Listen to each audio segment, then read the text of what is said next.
കർത്താവിൽ പ്രിയരെ, ഇന്ന് വലിയ നോമ്പിൽ 4-ാം ഞായർ. ദൈവത്താൽ പ്രകീർത്തിക്കപ്പെടുന്ന വിശ്വാസം എന്നതാണ് ഇന്നത്തെ ധ്യാനം. വിശുദ്ധ മത്തായി 15:21 മുതൽ 28 വരെ. കനാന്യ സ്ത്രീയുടെ 3 അപേക്ഷകൾ, യേശുവിൻ്റെ 3 മറുപടികൾ, ശിഷ്യന്മാരുടെ ഒരു അഭ്യർത്ഥന തുടങ്ങിയവ ഉൾപ്പെടുന്ന ഒരു സംഭാഷണമാണ് ഈ വേദഭാഗം. സൈറോ-ഫെനീഷ്യൻ തീരങ്ങളിലെ വിജാതീയ പ്രദേശങ്ങളായ സോർ സീദോൻ എന്നിവിടങ്ങളിലൂടെയാണ് യേശു ഇപ്പോൾ സഞ്ചരിക്കുന്നത്. വിജാതീയർ കൂടുതലായി പാർക്കുന്നതിനാൽ യഹൂദന്മാർ അശുദ്ധ സ്ഥലങ്ങളായി കണക്കാക്കുന്നവയാണ് സോർ സീദോൻ പ്രദേശങ്ങൾ. ഈ സംഭവം രേഖപ്പെടുത്തുന്നതിന് തൊട്ടു മുൻപായി വിശുദ്ധ മത്തായി രേഖപ്പെടുത്തിയിരിക്കുന്നത് പരീശന്മാരുമായി തർക്കത്തിലേർപ്പെടുന്ന യേശുവിനെയാണ്.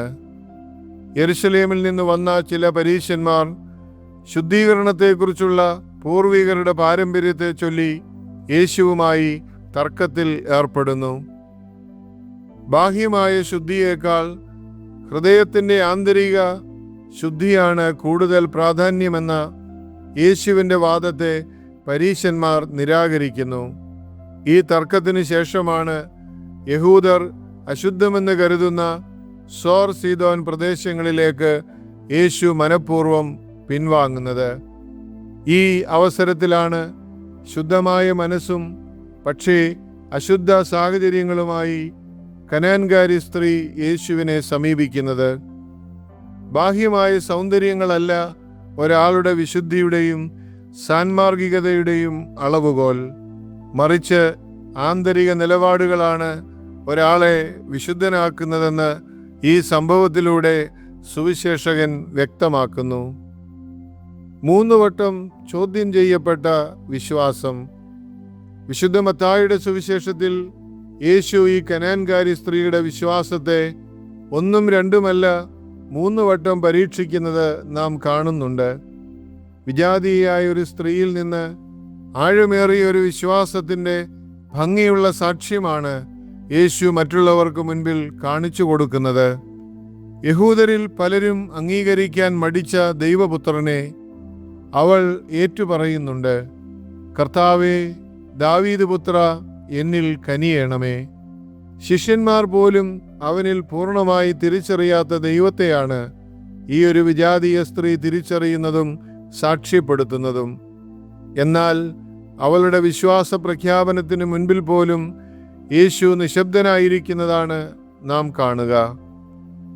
2-ാം വട്ടം ഈ സ്ത്രീ പരീക്ഷിക്കപ്പെടുകയും തിരസ്കരിക്കപ്പെടുകയും ചെയ്യുന്നത് അവൾക്കു വേണ്ടി യേശുവിൻ്റെ മുൻപിലുള്ള ശിഷ്യന്മാരുടെ ഇടപെടലിന് മുന്നിലാണ്. അവളെ പറഞ്ഞയച്ചാലും അവൾ നമ്മുടെ പിന്നാലെ വന്ന് നമ്മെ അസഹ്യപ്പെടുത്തുന്നുവല്ലോ എന്ന ശിഷ്യന്മാരുടെ വാക്കുകൾ. എന്നാൽ യേശുവിൻ്റെ മറുപടി ഇസ്രായേൽ ഭവനത്തിലെ നഷ്ടപ്പെട്ട ആടുകളുടെ അടുത്തേക്ക് മാത്രമാണ് താൻ അയക്കപ്പെട്ടിരിക്കുന്നത് എന്നാണ്. ഇസ്രായേലിനു വേണ്ടി അയക്കപ്പെട്ട ദൈവപുത്രനിലൂടെ ദൈവം നൽകുന്ന രക്ഷ തിരഞ്ഞെടുക്കപ്പെട്ട ജനത്തിനും അപ്പുറത്തേക്ക് എത്തുവാനുള്ളതാണ് എന്ന് നാം സുവിശേഷത്തിൽ പലയിടങ്ങളിലായി കാണുന്നുണ്ട്. അവനോട് ചേർന്ന് നടന്നവർ, അവനൊപ്പം വിരുന്നുണ്ടവർ പലപ്പോഴും വിജാതീയരും പാപികളും സമൂഹത്തിൽ വെറുക്കപ്പെട്ടവരും അകറ്റി നിർത്തപ്പെട്ടവരും ആയിരുന്നു. 3-മതായി കനാൻകാരി സ്ത്രീ പരീക്ഷിക്കപ്പെടുന്നത് അവൾ അവനെ നമസ്കരിച്ചുകൊണ്ട് കർത്താവേ, എന്നെ സഹായിക്കണമേ എന്ന് അപേക്ഷിക്കുന്ന അവസരത്തിലാണ്. ദൈവജനമെന്ന് അഭിമാനിച്ചിരുന്ന യഹൂദജനം ദൈവപുത്രനായ ക്രിസ്തുവിന് നൽകേണ്ട ആരാധനയാണ് വിജാതീയായ ഒരു സ്ത്രീ ഇവിടെ അവന് നൽകുന്നത്. അപ്പോഴും അവളുടെ വിശ്വാസം ചോദ്യം ചെയ്യപ്പെടുന്നു. ഈ 3-ാം വട്ടം യേശു ഉപയോഗിക്കുന്നത് യഹൂദർ സാധാരണയായി വിജാതീയരെ കുറിച്ച് പറയുന്ന ഒരു വാക്കാണ് നായ്ക്കൾ. മക്കളുടെ അപ്പമെടുത്ത് നായ്ക്കുട്ടികൾക്ക് എറിഞ്ഞു കൊടുക്കുന്നത് ഉചിതമല്ല എന്ന് കർത്താവ് പറയുന്നു. എന്നാൽ വിവേകപൂർവം ഈ കനാൻകാരി മറുപടി പറയുന്നു, അതേ കർത്താവേ, നായ്ക്കളും യജമാനന്മാരുടെ മേശയിൽ നിന്ന് വീഴുന്ന അപ്പക്കഷണങ്ങൾ തിന്നുന്നുണ്ടല്ലോ. തിരഞ്ഞെടുക്കപ്പെട്ട ജനത്തിനു വേണ്ടിയാണ് യേശു വന്നതെങ്കിലും അവൾ അതിനെതിരായി ഒന്നും പറയുന്നില്ല. തിരഞ്ഞെടുക്കപ്പെട്ട ജനത്തിനൊപ്പം തന്നെ കാണണമെന്ന്, തിരഞ്ഞെടുക്കപ്പെട്ടവർക്കുള്ള അപ്പം തനിക്കും പങ്കുവയ്ക്കണമെന്ന് അവൾ ആവശ്യപ്പെടുന്നുമില്ല. പിന്നെയോ ദൈവഭവനത്തിൽ വളരുന്ന ഒരു നായ്ക്കുട്ടിയുടെ സ്ഥാനമെങ്കിലും തനിക്ക് നൽകണമേ എന്ന അവളുടെ എളിയ മനോഭാവത്തെ ദൈവപുത്രൻ മാനിക്കുന്നു. അവളുടെ മകൾക്ക് സൗഖ്യവും അവളുടെ വിശ്വാസത്തിന് പ്രശംസയും കർത്താവ് നൽകുന്നു. ദൈവത്താൽ പ്രകീർത്തിക്കപ്പെടുന്ന വിശ്വാസം, കനാൻകാരിയുടെ ഉറച്ച ബോധ്യവും യേശു കർത്താവാണെന്ന തിരിച്ചറിവും അവനെ വണങ്ങുവാനും അവളുടെ പുത്രിക്ക് വേണ്ട അനുഗ്രഹത്തിനായി യാചിക്കുവാനും അവളെ പ്രേരിപ്പിക്കുമ്പോൾ യേശു അവളോട് പറയുന്ന വാക്കുകൾ ഏറെ മനോഹരമാണ്. സ്ത്രീയെ, നിന്റെ വിശ്വാസം വലുതാണ്. സുവിശേഷത്തിൽ ഒരിടത്തു മാത്രമാണ് യേശു ഇത് പറയുന്നത്, അതും ഒരു വിജാതീയ സ്ത്രീയോട്. മത്തായിയുടെ സുവിശേഷത്തിൽ തന്നെ നാം വായിക്കുന്ന ശതാധിപന്റെ ഭൃത്യനെ യേശു സുഖമാക്കുന്ന സംഭവത്തിൽ ഇതിനോട് ഏതാണ്ട് സമാനമായൊരു പ്രഖ്യാപനം നാം വായിക്കുന്നുണ്ട്. എന്നാൽ അവിടെ അവൻ ശതാധിപനോടല്ല, മറിച്ച് തന്നെ അനുഗമിച്ചിരുന്നവരോടാണ് പറയുക, സത്യമായി ഞാൻ നിങ്ങളോട് പറയുന്നു, ഇതുപോലെയുള്ളൊരു വിശ്വാസം ഇസ്രായേലിൽ കൂടി ഞാൻ കണ്ടിട്ടില്ല എന്ന്. എന്നാൽ കനാന്യ സ്ത്രീയുടെ കാര്യത്തിലാകട്ടെ, അവളുടെ ശക്തമായ വിശ്വാസത്തെക്കുറിച്ച് യേശു നേരിട്ട് അവളോടാണ് പറയുക, സ്ത്രീയെ, നിന്റെ വിശ്വാസം വലുത്. അവൾ ചോദിക്കാത്തത്ര അനുഗ്രഹങ്ങളാണ് അവൾക്ക് ദൈവപുത്രൻ നൽകുന്നതെന്ന് നാം ഇവിടെ കാണുന്നു.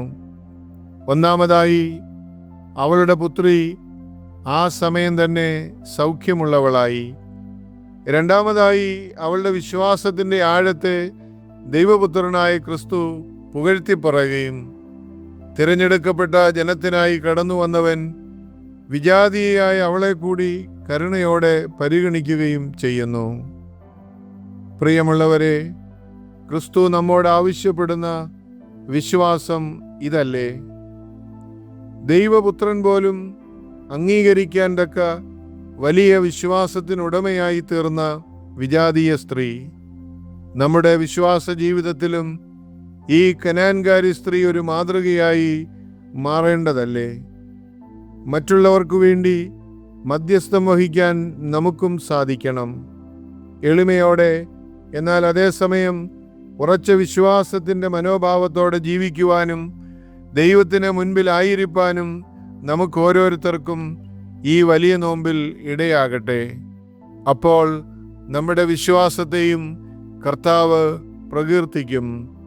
മകനെ, മകളെ, നിന്റെ വിശ്വാസം വലിയത്. ഈ പ്രശംസ ക്രിസ്തുവിൽ നിന്ന് പ്രാപിക്കുവാൻ ഈ വർഷത്തെ നോമ്പ് ധ്യാനത്തിലൂടെ നമുക്ക് ഇടയാകട്ടെ. ദൈവം അനുഗ്രഹിക്കട്ടെ. സസ്നേഹം, ഈപ്പനച്ചൻ.